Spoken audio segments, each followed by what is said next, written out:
Krishna. Yeah, not yet. I'm going to wait. You should be getting it now, I think, if it is there.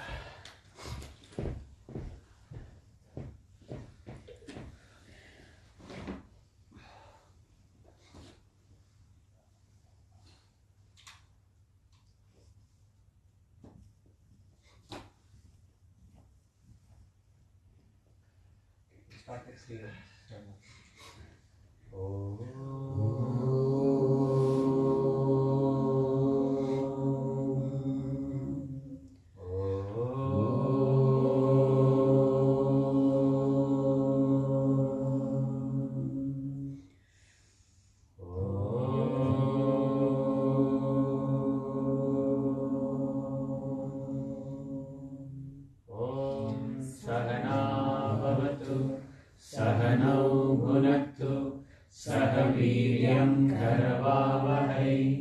तेजस्विनावधीतमस्तु मा विद्विषावहै। ॐ शान्ति शान्ति शान्तिः। वक्रतुण्ड महाकाय सूर्यकोटि समप्रभ निर्विघ्नं कुरु मे देव सर्वकार्येषु सर्वदा। सरस्वती नमस्तुभ्यं वरदे कामरूपिणि विद्यारम्भं करिष्यामि सिद्धिर्भवतु मे सदा। गुरुर्ब्रह्मा गुरुर्विष्णु गुरुर्देवो महेश्वरः गुरुर्साक्षात् परब्रह्म तस्मै श्री गुरवे नमः। कूजन्तं राम रामेति मधुरं मधुराक्षरम् आरुह्य कविता शाखां वन्दे वाल्मीकि कोकिलम्। मनोजवं मारुततुल्यवेगं जितेन्द्रियं बुद्धिमतां वरिष्ठं वातात्मजं वानरयूथमुख्यं श्रीरामदूतं शिरसा नमामि।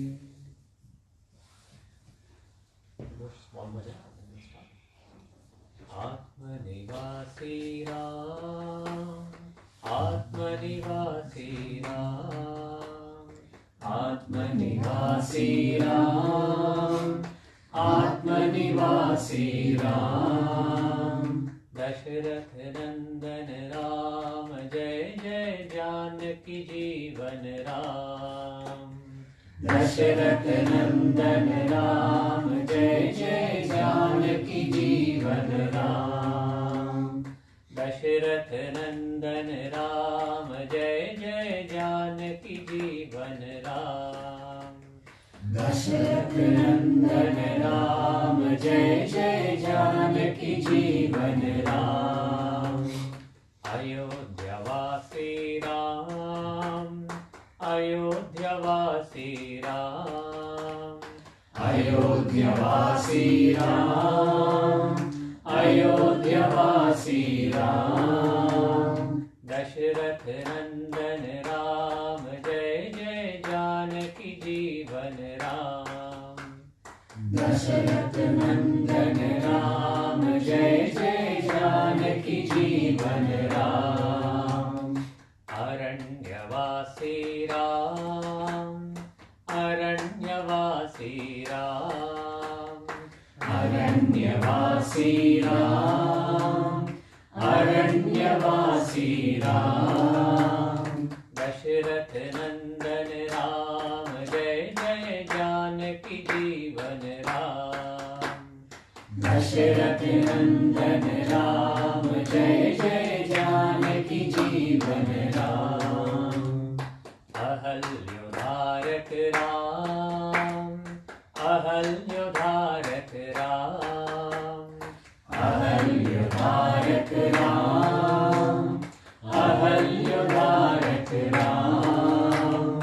दशरथ नंदन राम जय जय जानकी जीवन राम। दशरथ नंदन राम जय जय जानकी जीवन राम। दशमुखमर्दन राम दशमुखमर्दन राम दशमुखमर्दन राम दशमुखमर्दन राम। दशरथ नंदन राम जय जय जानकी जीवन राम दशरथ नंदन राम जय जय जानकी जीवन राम जय जय जानकी जीवन राम जय जय जानकी जीवन राम जय जय जानकी जीवन राम जय जय जानकी जीवन Ram. So, in Sanskrit, there is a very beautiful saying that says, Vipado naiva vipadaha, sampado naiva sampadaha, vipad vismaranam Vishnu, sampad narayana smriti. It's called a shubhashita or like a saying. It actually says, Vipada means any kind of calamity or obstacle or problem, and Sampada means Sampad, prosperity. So it says, Vipada, the problems or calamities or challenges are actually not challenges that we normally consider are not challenges. What we consider as prosperity, joy, happiness, and comfort is actually not happiness.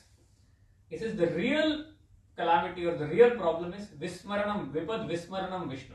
So when you forget the Lord, that's the real problem or the calamity, that's the real challenge in life. And Sampad Narayana Smriti. And when you remember the Lord, that's the real prosperity. I thought that was very timely in the context of what we learned last week when Sita was seemingly from a physical appearance, from a mental state, etc. We saw she was on the brink of almost ready to commit suicide. And the only thing that actually brought her joy and relief at that time was the name of Ram.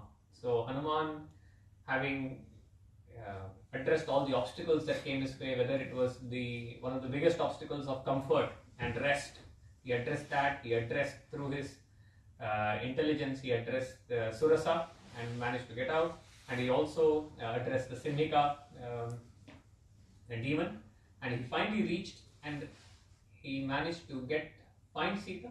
And as he was listening to Trijata's dream and he saw Sita was on the verge of almost no longer being able to hold on to her life, because it had been 10 months that she had been taken away from Rama. She had not heard, there was no way of contacting. And when she was on the brink of such absolute calamity, right, you get to that stage where there is nothing can really give you comfort. It's at that time that the name of Rama, the whole story of the Ikshvaku race and Rama's lineage and all the incidents that happened were the ones that really got her the happiness that nothing else could have given her at that point of time. Hanuman then comforts Sita. He has to first prove to her that he is not another spy, he is not another Rakshasa in disguise. So he has to really take different. And Sita tried to understand how come Rama made friends with the Vanara without her permission. So even that Hanuman understood what she was trying to say and explained that you are the first one, Devi, who first saw us. It's only then we got the grace of Rama. He managed to tell her that. He also then, when she asked why Rama not come, he explained all the incidents that had happened so far. And after he had given the Rama's ring to Sita and proven to her that he is indeed Rama's messenger, then Hanuman figured there is before he goes, and now that he has given Sita, and Sita told him, I've got 1 month time, Hanuman. Within 1 month, if Rama doesn't come, kill Ravana and claim me back, then I'm dead. I'm not waiting for Ravana's bhiksha of 2 months of life for me. I don't want his bhiksha. So I will give 1 month. That's the time I have got. And then we saw Hanuman wanted to get an entry into Ravana's court, which is not going to be very easy. So he figured the best way to do that is to cause a little bit of, as they say sometimes, you shake the trees and you'll see what falls. So he goes to Ashokavanam, he sits on top of the trees, he eats some of the fruits, but in the process he also makes a mess of the garden. The Rakshasis come attacking him. 5 different batches, so about 80,000 Rakshasas in one batch, another set of ministers in the other batch, Ravana's own son Akshay coming. And there is, I don't know in which Ramayana, maybe in Tulsi Ramayana, there's a symbolism given that actually Akshay was the one who was, Angada's life was at risk through Akshay, apparently. So Akshay had the boon to maybe kill Angada, which was one of the reasons why Valmiki doesn't mention that, but which is one of the reasons why Hanuman killed Akshay. And finally, after all those 5 batches, when Indrajit himself comes and he puts on the Brahmastra, even though Hanuman had been given the boon by Brahmaji that no astra, even the Brahmastra cannot affect you, Hanuman, just out of sheer respect and also because he wanted to get to the court of Ravana, decided to accept, and that Brahmastra ties a thin rope around him. But obviously very soon that the Rakshasis, they don't realize it, they come and they tie their own little coir and other ropes, and the moment the Brahmastra sees that, it's saying, okay, if you don't trust me, then what's the point? It goes away. Indrajit realizes that the Rakshasis are very happy, and the Rakshasas have dragged Hanuman. Hanuman is not giving any resistance, and Hanuman is landed at the court of Ravana. So Ravana is now seated in that magnificent court, and he's surrounded by his ministers. Again, he's surrounded by many ladies. They are, fanning him around. And Hanuman, now he's already seen, Hanuman has seen Ravana in 2 or 3 occasions now. He has seen Ravana when he entered as in the size of a cat, and he had seen Ravana while he was sleeping. He saw Ravana in complete anger when he was talking to Sita, and how Sita had insulted him by comparing him with a blade of grass. And now for the first time he could see Ravana in his full glory. Where Ravana is seated on his magnificent throne, surrounded by all his ministers, and Hanuman's first impression he has is saying, my goodness, he says, Aho Rupam, Aho Dhairyam, Aho Sattvam, Aho Dyutihi, Aho Rakshasa Rajasya, Sarva Lakshana Yuktata. He says, what charm, what mettle, what power, what glory, what radiance does this person have? What brilliance! He is not an ordinary king. He has even just his sheer physical persona emanates that kind of royalty, that kind of command, that he's not the kind of person who needs to claim that he's a king. Just as he walks by, you will feel like standing in front of him. And Hanuman is saying, what strength, what radiance, what a courageous look. And he's truly in awe of this person. And at the same time, his mind is thinking, if only, he says, this person did not have this bad habit. He was not an adharmi. He could have even been Indra. He could have been the king of all the devas, right? Because he says, practically every good quality that there is out there seems to have found a perfect blend in this king of Rakshasas. Such is the valor of Ravana. But alas, he has this one quality, which is the desire for not other women, other people's wives. He has got a very specific target market, that I will go after other people's wives. That one quality is there which is going to bring his downfall. Right?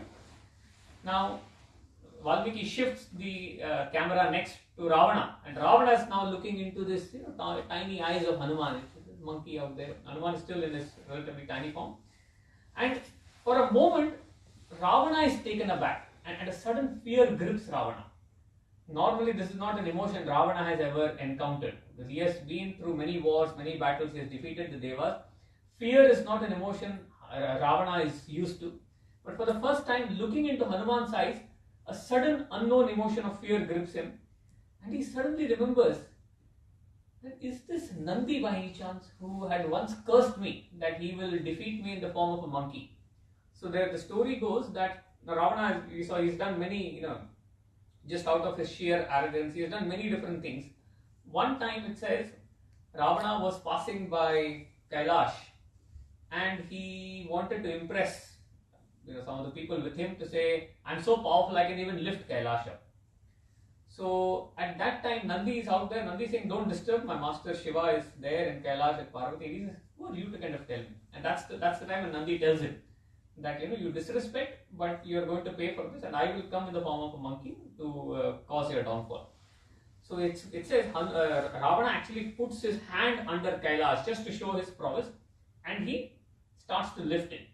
Now Parvati is sitting there with Shiva, they are talking, she gets scared as to, like an earthquake happening, what is happening. So Shiva sees what's happening and Shiva just keeps his toe, little bit, he just puts a bit of pressure to stabilize the mountain. Now that slight pressure from his toe, not even keeping his foot down, slight toe keeping down, causes the whole mountain to come down, and Ravana's hands are practically, now we can't take them out. And for the first time Ravana feels, oh my god, what is this? I didn't realize that something like that is happening. And then he realizes it is Shiva, and they say he sings a stuti on Shiva. He sings a hymn in praise of Shiva, And Shiva being Shiva, it's called Bhola Nath. Means he does not need very grand appeasement. You praise him, you show pure love and compassion, you seek forgiveness, Shiva is very happy. So Shiva comes down, he blesses him, and he goes away. So that incident suddenly Ravana remembers, could it be that? And now he's suddenly remembering like all his past accounts. That person I had taken Panga with, could it be that person who has come now in this form? Could it be Banasura who has come? He's trying to remember like in my list of enemies who are there, who might have possibly come here. But again he kind of wakes himself from that, and he says he does not want to address again. We are saying kings don't address ministers or messengers. Kings will only address kings. Ministers will address ministers. So he talks to Prahasta, who is one of his ministers, and says, Prahasta, find out where has he come from, who is he, why did he make the mistake of destroying my garden, what is he seeking, whose messenger or spy is he, right? And why did he feel the need to destroy both my garden but also my army? And so Prahasta, on hearing this, addresses Hanuman and says, "Oh Vanara, first of all, be relaxed. This is a very safe environment. Okay? You will come to no harm because you are only a spy, you are only a messenger. Tell me, who actually sent you here? Did Indra send you here? Or was it Ravana's father Vaishrava? Did he send you here, Vaishravana? Or did Yama or Kubera? These are all the people Ravana has taken, he has kind of taken something from them. He says, did any of them send you here as a spy or a messenger? Because he says, your form is that of a Vanara or a monkey, but your power and your prowess does not look like that of a monkey. He says, Nahi te Vanaram tejo Rupa matram tu Vanaram. Only by Rupam you look like a Vanaram, but your tejas, your power, your prowess, everything that you've done so far doesn't really feel like a Vanara. So you tell me who you are and we will let you go scot-free, because we come in peace. We are not here to kind of create any fight or any angst, but we just need to know who you have come from. You will be spared.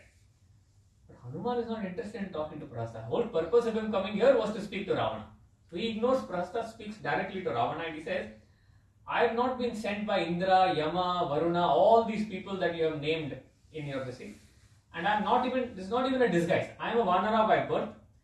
And he said, I destroyed your garden because I was keen on meeting you. And I know you are such a busy person, it's not very easy to get an attendance in your court. I didn't want to wait in the queue and go for that. So I figured the fast track is to cause some disruption, because then I will get a direct green card entry into your court. Right? He says, by the way, even this Brahmastra that your son tied and you're thinking is a great thing, I have a boon that this Brahmastra will not affect me, but I did not want to kind of be bothered by it. I wanted to come here. So he says here, he introduces himself. Okay, let me. He says, I am a messenger of Rama, the invincible, but let me say a few words for your benefit. I came here both to see you, but also to advise. He says, Duto hamiti vigneyo Ragavasya vitaujasah Shruyatam chapi vachanam Mama patyamidham prabho. So he says, let me introduce, I am the messenger of Raghava of limitless prowess. Okay? And I hope, O Lord, again he addresses Ravana with respect. He says, I hope, O Lord, these words of mine that are meant only for your good. So whatever I am going to say is for your good. I hope you will hear it. And then he says, I am the minister of Sugriva. He briefly talks about Rama and Sugriva meeting. He says, as you know, Rama of the Ikshvaku clan, he had been in the forest. His wife was missing in the forest, in the Dandaka forest. And since then, Rama and Lakshmana have been wandering. They met my king Sugriva. And Sugriva had sent all his ministers and army in 4 directions. And I was sent in the southern direction. As I was passing by Lanka, I happened to see Sita in your house, which I was very surprised to see. So he then says, you are a very wise king, Ravana, right? You know what is good, what is not good. So many people have already advised Ravana so far, right? First was Maricha. When he first started to do this, Maricha had told him. He did not listen. After that, even before that, Sita has advised him. He is not ready to. Vibhishan will advise. So it's not about lack of advice, but once the mind is fixated on a certain thing, sometimes even advice is offered. So he tells him, it is not really becoming of such a noble person like you to keep another man's wife as captive. Okay. people with superior intelligence like yours will not indulge in such acts which will cause their downfall. Okay? And please consider my words and act according to the dictates of dharma. He is going to talk about dharma now. He says, return Sita to Rama and he will forgive you. He says, Nahi dharma viruddheshu bhvapayeshu karmasu moolaghatishu sajjante buddhimanto bhavadvida.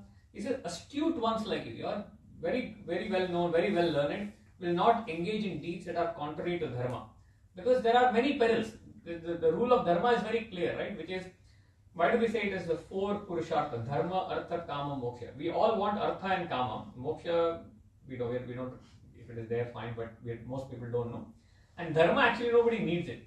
But unfortunately, you will not get artha, kama in the right way and be able to enjoy without dharma. So dharma is the prerequisite. So you think, without dharma, you will not be able to, you'll be encountering a lot more peril.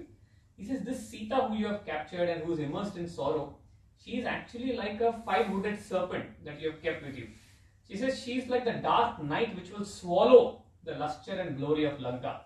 Okay, she is like the noose of death that you have put around your neck without knowing that. But Sita will certainly burn this entire city. Rama's anger is deadly. Please let go. Okay. He also then reminds, you feel that you are enjoying all this happiness, joy, nobody is able to defeat you. Why do you think you are enjoying this, Ravana? It is very simple. It is because of all the tapas, all the vratas that you have maintained. You have also done a lot of dharmic things, which is the reason why today you are effectively, it's like you've got cash in the bank. You are now withdrawing on tap, but it's not an infinite amount of cash. So all the tapas, vratas, all the good deeds you have done, you are now encashing it. That's why you are living in comfort. Nobody is there to argue against you. You've got anything that you want is being fulfilled. But do you think you want all of this to end because of one woman? Okay, you're being overly cocky here, Ravana, because you think that you have got that boon from Brahma. What did you say there? That I should not be defeated by a deva, by a yaksha, by a pannaga, by a gandharva. But he says, can you not see who you are fighting against? Sugriva is neither a deva, yaksha, gandharva or a pannaga. He is a vanara, and Rama is a mere human being. These are two people who are not in your list of conditions.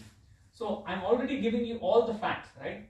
That dharma, on the basis of dharma, you should not do this. Even if you think, okay, forget dharma, I have got the boon of invincibility. These two categories are not covered in that boon, right? He then says, let me tell you one more final thing. He says, dharma and adharma don't offset each other. So you can't say, I've done all this dharma, 80% dharma, 20% adharma, I can offset it and cover it. He said, it doesn't work. Each of them will give its results sequentially. So you both won't come at the same time. So right now you are encashing all the dharma account, but the next in the batch is like after we get down from a flight, the luggages come. The dharma luggage is coming now, but the adharma luggage is just being loaded. So it is going to come now. Okay. So and here he again tells him, Natu dharmopasamharam adharma phala samhitam. He says the two will never come, you cannot offset them. Tadeva phala manveti dharmascha dharma nashanaham. So you cannot, just because you have done all these vrata, you cannot think that a few of these bad deeds or evil deeds can be, I will use some of my good karma to offset my bad karma. It will give you its results, and the good karma will have to give its results. So if you are still in doubt, remember Sugriva's brother Vali. You may know Vali, he kind of gives a subtle hint, because Vali, as we know, had taken Ravana by his tail, through his tail he had captured and he had already taken him around. They say he had even kept him as a toy for his children, right? So he says that Vali was killed by one arrow of Rama. So when someone like that has already been defeated, you are no match for Vali, let alone then being a match for someone who killed Vali. Why are you now still trying to keep, pursuing the path of destruction? Do not bring destruction to your city, citizens, ministers, well-wishers. And finally, he says, you may now think, why should I listen to a monkey, a vanara? You are not even like some Narada Rishi or some great. He says, don't misunderstand. Just because the message is coming from somebody you don't like or you may not trust, don't ignore it. Take the message on its merits. And finally, he says, Satyam Rakshasa Rajendra Shrunushva Vachanam Mama Ramadasasya Dutasya Vanarasya Visheshatah. He says, now give heed, because these words are nothing but truth and they are only being said for your benefit, and coming from whom? This messenger of Rama, especially a Vanara. Ravana is hearing already. He is not used to listening in his court. He is only used to talking and giving orders and barking at other people. For the first time, he has got someone who is kind of, looking, facing off and directly telling him what he should do. Ravana loses his temper and he says, kill this monkey, for what he has committed. Nothing doing, just kill him immediately. At that stage, Vibhishana comes and Vibhishana tells him, my dear brother, you are already, again, you cannot tell him what not to do. With some of these people who are short-tempered, you have to first make them look like they are right, they know everything. So Vibhishana starts. He says, my brother, you are well versed in the art of Rajadharma, right? As a king, what should not be done, you know it very well. Now, any messenger who comes and destroys, obviously you should punish them. Any kind of maiming, you can humiliate, all that you can do. But killing an ambassador, killing ambassador of another country is not permitted. Even now in political times, you may be at war with another country, but the ambassador and the embassy, that is still considered like you cannot go and attack them just because you are in war with that other country. They still have the right to be protected by that same government who may be fighting with the other government of which you are the ambassador. This is from that perspective, killing a messenger is completely against all Rajadharma, and you will incur the censure of the wise. Ravana is not interested in this logic. He's saying, he's a sinner, he has killed so many of my people, I see no harm in doing that. So Vibhishana is now thinking, I have to give him another angle through which he will listen. He says, okay, think about it this way. Even if you manage to kill him, what purpose will it serve? You will kill one Vanara. But the message, actually what you're trying to convey is to Rama, Lakshmana, Sugriva, those who are actually sitting there and planning that war. By him dying here, they will never even know. They may think he never reached. They may think he must have died in the sea. They are still waiting for him. So really what you want is to be giving a message to the people who are planning a war through him. And the only way you can do that is by sending him back in a state that they will get the message. Now this Ravana likes, right? He likes a fight. He likes to kind of say, yeah, I'm going to give you a hard message, right? And he says, you've got more than 1 crore warriors you have got at your disposal. Even if you send 10% or 5% of them, that will be enough to destroy. So you don't worry, but we should not be killing a messenger. So Ravana thinks about it and he realizes that Vibhishana's advice is convincing. He does not want to earn the censure of the wise, and he also realizes that this way he wants to also send a message to them that this is what I've done to one Vanara who came in. Imagine what I can do to all of you if you even dare try to come. And we saw already that the way Lanka was it was not a place you can directly come and attack, right? It's an island, so even getting to Lanka is a big challenge. And then when you get there, Hanuman had shown us in the first chapter of Sundarakandam that it is very well guarded by moats on all sides. So Ravana thinks, and he says, the dearest thing to a monkey is his tail. We saw in that also when he was very happy, he first kissed his tail, Hanuman. This is the dearest thing to a monkey is his tail. Set his tail on fire. This is Ravana's orders. Rakshasas are super happy. They're anyway waiting. They get all the cotton and all the cloths they can get. And they're humiliating, they're jeering Hanuman in the court. And a part of Hanuman is starting to get angry. It's like, they don't even realize, like I can anyway break free any moment. I've already killed 80,000 of them. But then he thinks to himself, this is not the time to show my anger. There is a time and place for everything. Actually, I have only seen Lanka by night. I have not seen Lanka by day. It's now daybreak. And I would like to understand its forts. I would try to understand its layout. So even if I'm being humiliated, that's all right. Because I am here on Rama's duty. I am a messenger of Rama. So as much as I can gather about this place, as much as I can find out, it's actually better for me. So with that in mind, he says, okay, do what you have to do. I don't have a problem. So he also grows in size. The tail is also growing. They are tying. They get all the oil and ghee that they can. They kind of soak it and they start to light. And then Ravana says, don't just leave it here. Take him on a parade through Lanka and let everybody see and understand what will happen when somebody comes and tries to destroy or tries to attack Lanka, let this be a message to everyone. So Hanuman is being docile, he is walking by. At that time, as this is happening, some of the Rakshasas and the Rakshasis who were in Ashokavanam, they hear about this through their social network, and immediately they come to Sita and say, hey, you know that monkey you were speaking to, we saw, we were half asleep, we were drunk, but we could see you were speaking to that monkey. That monkey has been caught and his tail is being set on fire by Ravana. Serves you well, right? Now at least you will listen to my king and you will come and agree to all his wishes. Sita, obviously this was the only hope for her. She cannot go and fight, she cannot do anything. At this time there are 4 beautiful verses Sita chants, where she is mentally invoking Agni and telling and asking Agni that if my pativratyam, my devotion to my Lord is sincere, if Rama loves me, there is even a little bit of luck still left in me, may no harm befall Hanuman. So this is a very beautiful one, we will read, there are 4 of these.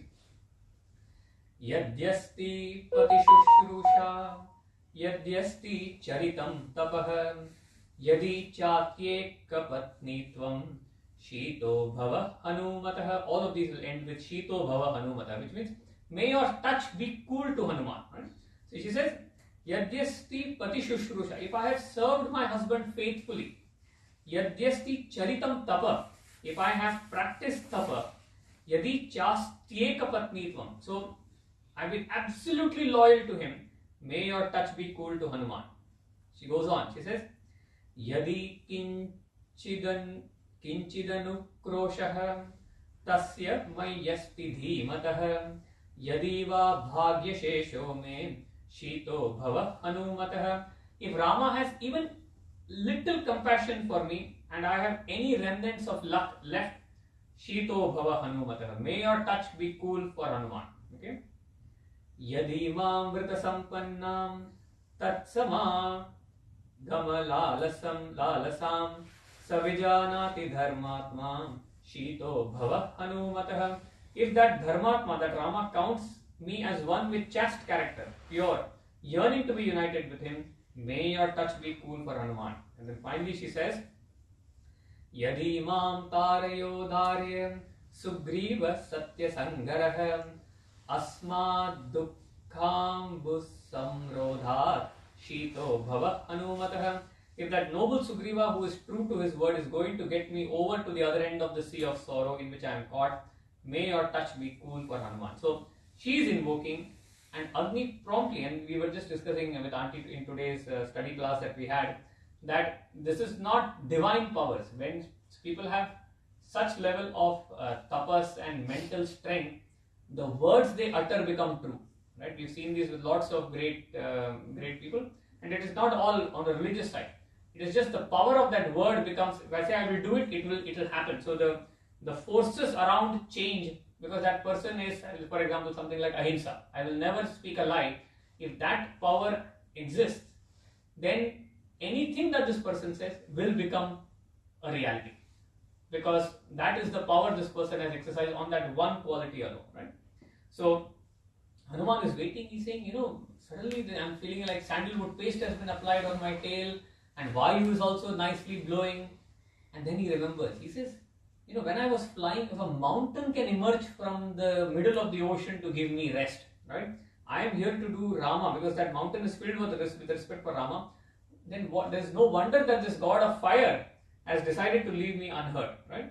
He says Sita's compassion and the glory of Rama and the friendship of my father. So Vayu and Agni are, of course, part of the same team Avengers. So they are also friends. So that means they cannot hurt me. So now he realizes, okay, I've seen enough. I've been walking around. People are all jeering me. I've now understood good layout. Now it's time to, he says, Agni was fed my tail. And because of Sita's intervention, Agni is hungry. So I should feed Agni now. So he decides, now it's time. He suddenly gives a roar, and the Rakshasas were not expecting, but he was quietly walking with them all this while. He springs into the air, he catches them unawares, he again makes himself small, removes all the bonds, and from there on, he keeps going one mansion, one fort to another, dipping his tail, touching each of them, and starting to create a whole configuration across Lanka. Finally, he jumps to Ravana's palace. That's the main thing he was waiting for. We saw how nice with all the silks and embroidery and all the precious stones. All people could see now were different colors. Even there is a verse for that. Valmiki says, the tongues of flame shone like kimshuka flowers in some places, like salmali flowers in others, and like saffron threads elsewhere. So this is the description of the fire in Lanka by Valmiki, right? So Hanuman, all these Rakshasis, they've all gone. The only house that was spared was Vibhishana's house.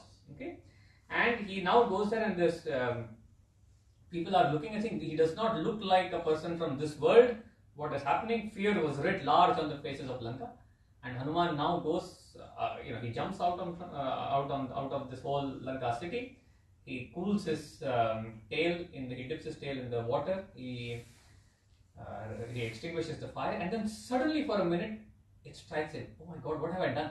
Impulsively I have gone and burned the whole of Lanka, which means even Ashokavanam will not be protected. That's again a forest, trees and wood is bound to be there. Have I inadvertently through my, and he again now long said, he says, I've been too impulsive, stupid action, reckless behavior, fickle-mindedness, I'm a Vanara, I should not think like, the whole Sarga, he's thinking, I struck at the root of my happiness, for Rama, I destroyed. Maybe I should give up my life.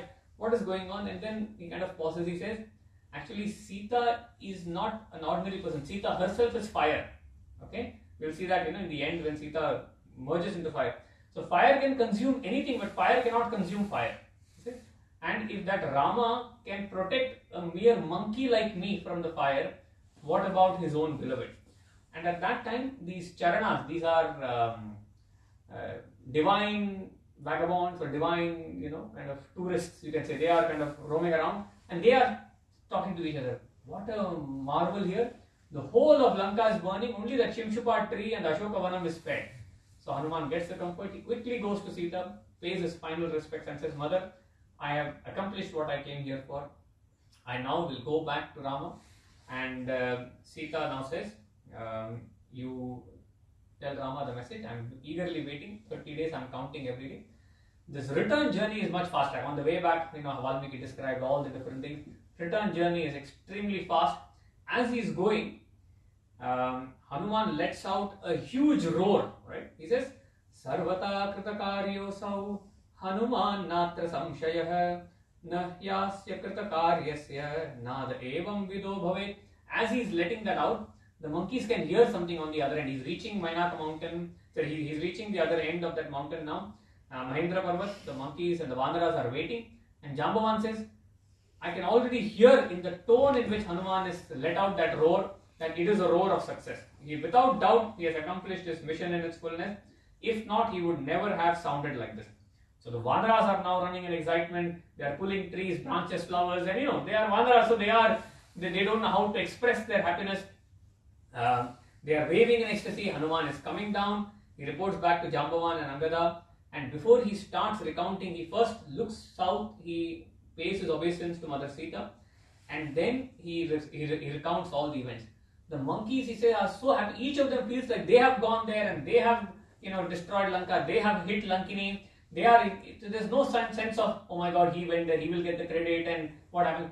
Very pure at heart. They are very innocent in that sense. They are overjoyed, almost like each of them have kind of done this. Hanuman then expresses his gratitude to Rama, and then very soon they say, let us quickly now head back because Rama is waiting for us at Kishkinda. As they are going there, on the way there is one Madhuvanam, it is called, which is a big vanam of Sugriva, where fermented grapes, lots of grapes and fermented grapes are kept there. So these Vanaras, tens of thousands, already they need some outlet. So they ask Angada, can we have a small pit stop? And Angada asks Jambavan, and they say, okay, fine, very quickly, because they also have to, they're so excited. Jambavan feels that when they go there, each of them will be tapping Rama and saying, hey, we did it. We did it. Now, one or two people do it. 60,000 Vanaras do that. So out of sheer concern for Rama's back, he says, okay, go there. And then they go there, they are having all the wine there, and there the person who's taking care of that is a person by name Dadimukha, who's the uncle of Sugriva. And he's trying to stop the Vanaras, saying, what are you doing? But they would not listen. So Dadimukha, and this is almost, they are very close to Kishkinda. Dadimukha says, I'll have to go and escalate this to Sugriva. He very quickly goes there, And he tells Sugriva, what happened? Why did you come here? He says, this is a complete chaos. These monkeys have come by Angada, Jambavan, and they are, making a complete mess of this thing. You have to punish them when they come here. I've tried to stop them. I've told them Sugriva will be very angry. And Sugriva says, looking at him, he says, for this one incident, I'm not going to punish them. He tells Rama, Drishta Devi na sandeho, na chanyena hanumata, na yanya karmano hetuhu, sadhanyesa hanumataha. He says, Rama, this whole incident, although normally I would be angered by the destruction of my vana, I can tell you that knowing Angada, they would first of all not have returned if they would not have accomplished their task. Secondly, they would not have dared to incur my wrath by going and destroying my favorite Madhuvanam and making a mess of it. So already it is I'm confident that must be none other than Hanuman, for none else could have accomplished such a task. He then he kind of gives a few words of praise. He says, Hanumati hi siddhischa matischa matisattama vyavasayascha viryamcha surye teja iva dhruvam. He says, dedication, intelligence, enterprise, valor, they are as native to Hanuman, they are as integral to Hanuman like radiance is to the sun. So he says, I have no doubt that they have come in there. And as they are going, finally, Angada kind of gets all his vanara saying, enough, you all have had enough. And even some of the verses are like they are drunk out there, right? They're in the complete intoxication with fermented grapes. But the monkey hosts arrive, and they can see Rama is waiting there. And the first word in there is Drishtva Sita. The way of saying this is also not I saw or Sita. Word is Kandane or Drishtva, right? In Tulsi Ramayanam, it's even more beautifully described, saying actually the message is given by Jambavan. So Hanuman does not even speak, because again, out of respect, he says Jambavan says, Sunu Raghuraya, we have done whatever we have done. So even there, Hanuman is not the one taking the credit. Here, of course, all these monkeys first, they want to come and tell, Rama, we went there and we saw that, and there was Lankini. Rama's wondering how many people went there. So they say, and then that forest, that Indrajit came, and then Ashoka, he says, okay, tell me, what did Sita say? And then suddenly they don't know all the depth of the story. So sheepishly they walk back to Hanuman like, now you say. Right? So for the first time, Rama has got a smile on his face, Lakshmana is smiling, everybody is enjoying, and then Hanuman recounts the whole events to Rama and Lakshmana. He's waiting patiently to kind of let all this energy be, all this excitement be shared there. He then talks about Sita's captivity, all the cruelties that are going on there. And finally, he also tells Rama about the incident of the crow. He says, these are the incidents about the crow and the tilaka that you put on her cheek. Those incidents Sita specifically asked me to tell you. And she finally gave her Chudamani. The moment Rama sees that Chudamani, and he's saying, he remembers, he says, it was given to Vaidehi by my father-in-law Janaka during the time of the marriage. And when it was fixed on her head, she was shining all the more, right? And he says, Rama is in tears. He says, what greater grief can there be for me? Because I am seeing her Chudamani, but I am not seeing her, right? And you are telling me that Sita has said she will be alive for 30 days. I don't think I can be alive for even a single day without her. So finally he tells me, tell me all the words which Sita spoke. It is like a person who has not had any water, for such a parched throat, for that person to kind of listen and know, because I cannot live for a moment anymore. We now have to absolutely go and find this thing. And the last shlokas of Sundarakandam come with Hanuman is telling what he told Sita. He says, Nivritta vanavasamcha tvaya sardhamarindamam abhisiktam ayodhyayam Kshipram Drakshasi Raghavam. So we may remember Shankar was telling us that in Ramayana not only the past is said, but even the future is said. So he said, I told Sita that very soon Nivrittam Vanavasam, this Vanavasam is going to come to an end. And with your partner Rama, you will be consecrated in Ayodhya, both of you, that will happen. And when all that was said, Rama's response after listening was saying, Hanuman has accomplished a great mission. This is next to impossible. Some of this comes into Yuddhakandam already. It is almost impossible from anywhere. And he says, normally people would do this for themselves. What you have done is, without expecting anything in return, I cannot even imagine anyone being able to do something like this. This is the only sadness I feel right now, Hanuman, is I can give nothing to you in return for this pleasing news you have given me. So all I have, he says, Esha sarvasva bhutastu parishvango hanumatah. At this time, all I can give you, Hanuman, is parishvanga. I can only give you my embrace with all my heart and soul. Maya kalamimam prapya dattastasya mahatmana.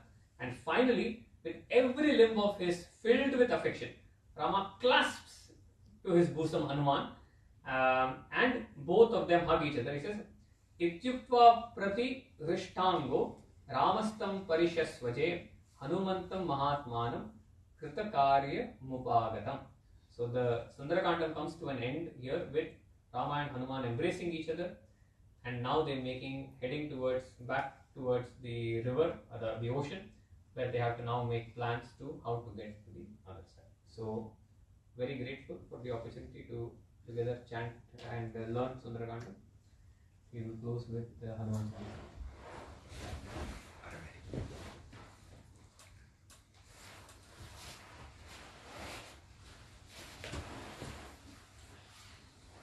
Shri Guru Charan Saroj Niz Manmukh Sudari Varnau Raghuvar Bimal Jasu Jodayak Palchari Buddhihin Tanu Janike Sumiro Pavan Kumar Bal Buddhi Vidya Dehu Mohin Harahu Kalesha Vikar Jai Hanuman Jnana Gun Sagar Jai Kapish Dehu Loka Ujar रामदूत अतुलित बल धाम अंजनी पुत्र पवन सुत नाम महावीर विक्रम बजरंगी सुमति निवार सुमति के संगी कंचन वरन विराज सुबेसा कानन कुंडल कुंचित कैसा हाथ वज्र और ध्वजा विराजनी कांधे मूंज जनेऊ साज शंकर सुवन केसरी नंदन तेज प्रताप महाजगवंदन विद्यावान गुणी अति चातुर राम काज करिबे को आतुर प्रभु चरित्र सुनिबे को रसिया राम लखन सीता मन बसिया सूक्ष्म रूप धरि सिंहि दिखावा विकट रूप धरि लंक जरावा भीम रूप धरि असुर संहारे रामचंद्र के काज सहारे लाए संजीवन लखन जियाए श्री रघुवीर हर्षि उर लाए रघुपति कीन्ही बहुत बड़ाई तुम मम प्रिय भरतहि सम भाई सहस बदन तुम रोजस गावै अस कहि श्रीपति कंठ लगावै सनकादिक ब्रह्मादि मुनीसा नारद सारद सहित अहिसा जब कुबेर दिक्पाल जहांते कवि कोविद कहि सके कहाते तुम उपकार सुग्रीवहि कीन्हा राम मिलाए राजपद दीन्हा तुमरो मंत्र विभीषण माना लंकेश्वर भय सब जग जाना जुग सहस्र योजन बलवान लील्यो ताहि मधुर फल जान प्रभु मुद्रिका मेलि मुख माहि जल भिलांघि गए अचरज नाहि दुर्गम काज जगत के जेते सुगम अनुग्रह तुमरे तेते राम दुआरे तुम रखवारे होत न आज्ञा बिनु पैसारे सब सुख लहे तुम्हारी शरण तुम रक्षक काहू को डरना आपन तेज समारो आपन तीनों लोक हांकते कांपन भूत पिशाच निकट नहीं आवे महावीर जब नाम सुनावे नासे रोग हरे सब पीरा जपत निरंतर हनुमत वीरा संकट से हनुमान छुड़ावे मन कर्म वचन ध्यान जो लावे सब पर राम तपस्वी राजा जिनके काज सकल तुम साजा और मनोरथ जो कोई लावे सोई अमित जीवन फल पावे चारों युग पर ताप तुम्हारा है बल सिद्ध जगत उजियारा साधु संत के तुम रखवारे असुर निकंदन राम दुलारे अष्ट सिद्धि नव निधि के दाता असवर दीन जानकी माता राम रसायन तुमरे पासा सदा रहो रघुपति के दासा तुमरे भजन राम को पावे जन्म जन्म के दुख बिसरावे अंत काल रघुवर पुर जाय जहाँ जन्म हरि भक्त कहाई। और देवता चित्त न धरहि, हनुमत से ही सर्व सुख करहि। संकट कटे मिटे सब पीरा, जो सुमिरै हनुमत बलबीरा। जय जय जय हनुमान गोसाई, कृपा करहु गुरुदेव की नाई। जो शत बार पाठ कर कोई, छूटहि बंदी महासुख होई। जो यह पर हनुमान चालीसा, होय सिद्धि साखी गौरीसा। तुलसीदास सदा हरिचेरा, कीजय नाथ हृदय मह डेरा। पवन तनय संकट हरन, मंगल मूर्ति रूप। राम लखन सीता सहित, हृदय बसु सुरभूप। सियावर रामचंद्र की जय, पवन सुत हनुमान की जय। उमापति महादेव की जय, बोलो भाई सब संतन की जय। Thank you. And I heard that the oldest Hanuman temple is in Pakistan. Oh. There are 3 temples. You have to know. Just Google it.